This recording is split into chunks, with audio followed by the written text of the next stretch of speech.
Hello everyone, I'm Matt McCoy. Thanks for being with us tonight. The 4th of July, fireworks, barbecue, and fun with the family. But for the Smith family of Tuscaloosa, who lost everything in the April 27th tornado, this 4th of July means something different. WVUA's Candace Murphy has more in tonight's top story. Being able to be free and alive, it's just, I don't know if I can even explain it, and being able to spend time with family and friends without worrying about other stuff. It's nice. Edward Smith and daughter Kiana Fletcher were in their home in Forest Lake the night Tuscaloosa was hit by the deadly tornado.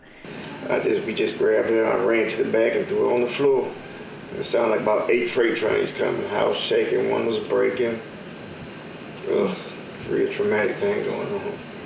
He says he is blessed to be around to celebrate another 4th of July with his family. Like I said, it's a blessing to be here to see that again.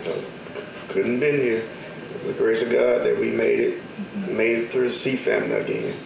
It's a joyous occasion. Smith's wife, Kathy, is an Army veteran and says the 4th already had a special place in her heart. They sacrificed their lives, their time, their family, so that this country could be free. And unless you experience it, you really can't describe it. It's just awesome.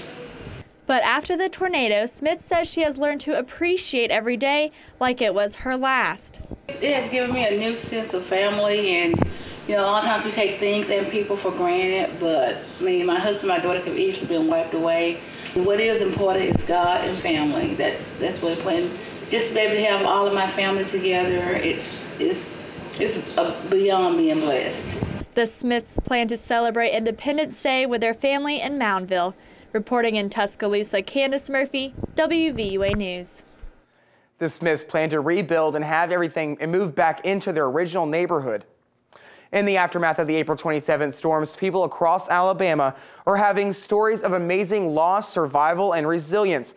Now, we've heard many of those stories, but there are lots more out there to share, and we want to hear from you. If you have a storm-related story you would like to share, go to our website, WVUATV.com, and click on the graphic on the right side of our homepage that says Alabama Tornadoes. We would also like to see the photos and video you shot after the storm.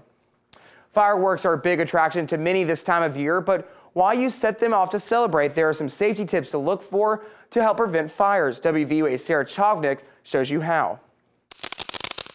While families get together to celebrate the 4th of July, one thing comes to mind: fireworks.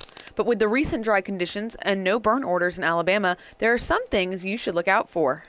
As dry as it is, especially with the grass, there's always concern for grass fires. Usually every year we have numerous calls on grass fires that are started from fireworks. Most of the fireworks are safe as long as you stay away from trees and grass and ensure that they shoot straight up. Most of the problem is with rockets because somebody can shoot those and they'll go a long distance. They're liable to not go in the direction you think and land in the grass. With the lack of rain conditions and the scorching heat, fires are more likely to start and spread.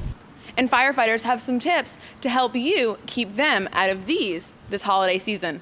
Always have a water source near you, a bucket of water, or have a hose pipe handy in case it does. You can put it out, or even a fire extinguisher if you have one.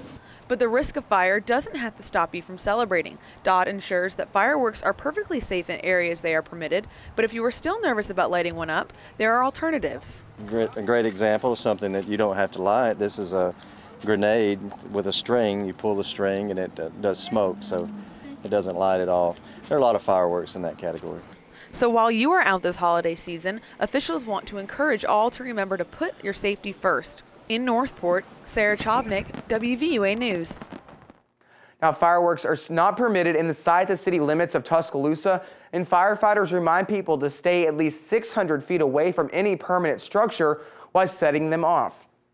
Now, since you can't shoot your own fireworks in the city of Tuscaloosa, the city has set up the celebration on the river, a 4th of July spectacular for the public. The festivities began at 4 o'clock on Monday afternoon with free pair activities for the kids. Amphitheater gates will open at 7. Now, it costs $5 per person or $15 for a family of 4. Kids 5 and under are free. The Tuscaloosa Symphony Orchestra starts at 7:30. Fireworks kick off at 9 o'clock.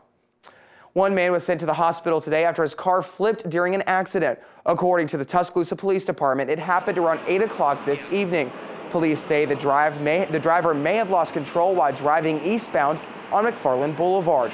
The male driver was taken to the hospital for evaluation.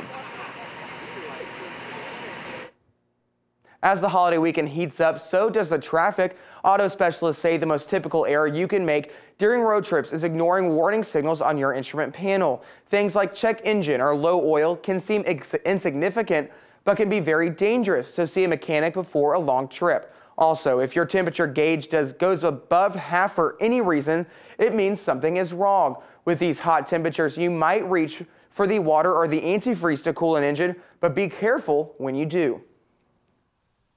Never try to put antifreeze or water in your engine while it's hot, because people try to do that and it could rupture on you, and it's at least 200 degrees.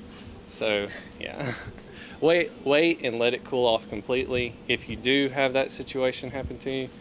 And it's best to put antifreeze, because if you put tap water in your engine, it could mess it up too. Now here are some other tips according to the American Automobile Association. When you stop to fill your gas tank, do a once-over on your car. Inspect safety belts, coolant hoses, and all your headlights and turn signals. If your vehicle does break down, pull safely on the shoulder and put your hood up to signal for help. And also be sure to put your hazards on to warn approaching traffic that you're there. In South Alabama, the Gulf State Park wildfire is 100% contained and 100% controlled. This comes a week after the fire started in the park campgrounds. Libby Amos reports on one family that made it through the fire alive by hunkering down in a mud hole. Stumps are what's left of a huge marshy area in the Gulf State Park. When Conservation Officer Roger Reitz first walked the grounds, he didn't find much life left at all. But then he found this. Except for this one little hole where a mama and a bunch of babies have gathered up together. That hole is about dried up. Crews have been monitoring this oasis all day. So far, they say they've counted at least 9 baby alligators. The gators rode out the forest fire in this mud hole. Everywhere around them is burnt. Nothing's left. So they rode out this firestorm in the mud hole here, and now we're trying to do our part to help them out and get them some water so they can ride it out a little bit longer until the rains come. Orange Beach Fire Department agreed to fill the oasis with water so the gator and her babies could survive.